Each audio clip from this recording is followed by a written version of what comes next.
General Audience number 127 of October 10th, 1984.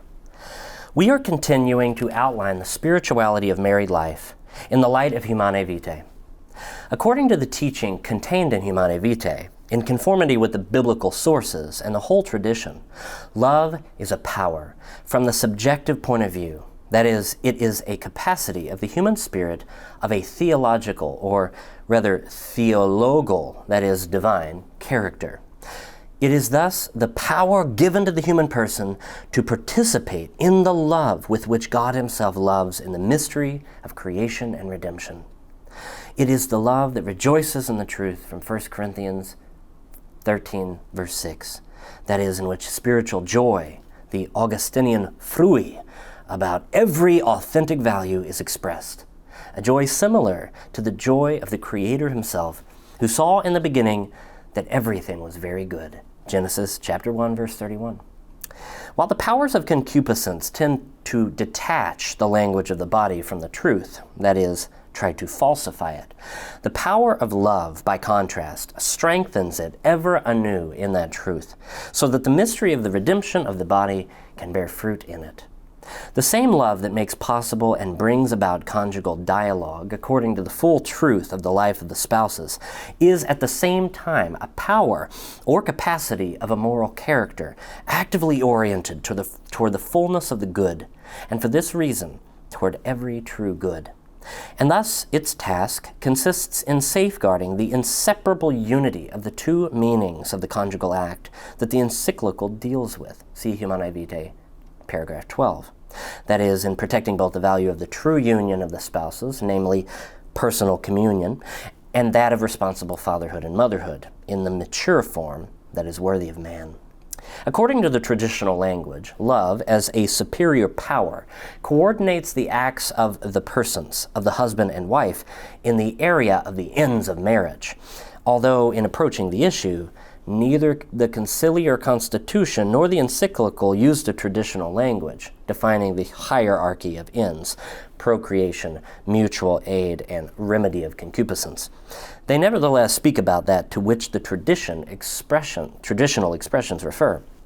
As a higher power that man and woman receive from God, together with the particular consecration of the sacrament of marriage, love involves a right coordination of the ends according to which, in the Church's traditional teaching, the moral, or rather theological and moral, order of the life of spouses is constituted.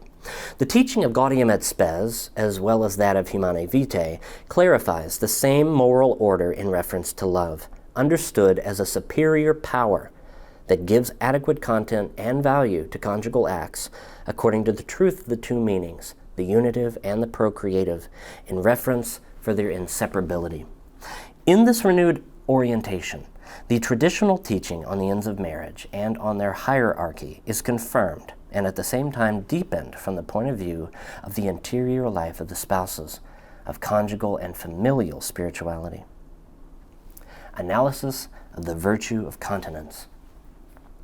The task of love, which is, quote, poured out in hearts, Romans chapter 5, verse 5, as the fundamental spiritual power of their conjugal covenant, consists, as we said above, in protecting both the value of the true communion of the spouses and that of truly responsible fatherhood and motherhood.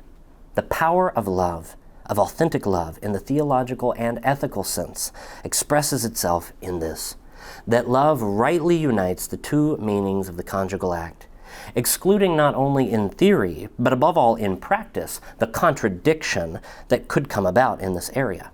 This contradiction is the most frequent reason for objecting to Humanae Vitae and the teaching of the Church. A truly thorough analysis, not only theological, but also anthropological, we have attempted to provide it in the whole present reflection, is needed to show that one should not speak about contradiction here, but only about difficulty. Now, the encyclical itself underlines this difficulty in various passages.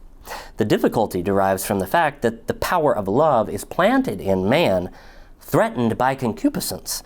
In human subjects, love comes up against the threefold concupiscence. See 1 John chapter 2, verse 16, particularly against the concupiscence of the flesh, which deforms the truth of the language of the body. And for this reason, also love is not able to realize itself in the truth of the language of the body, except through mastery over concupiscence. If the key element of the spirituality of spouses and parents, the essential power that the spouses must continually draw from their sacramental consecration is love, this love, as the text of the encyclical makes clear, see Humanae Vitae, paragraph 20, is by its nature linked with chastity, which in turn manifests itself as self-mastery or continence, in particular as periodic continence.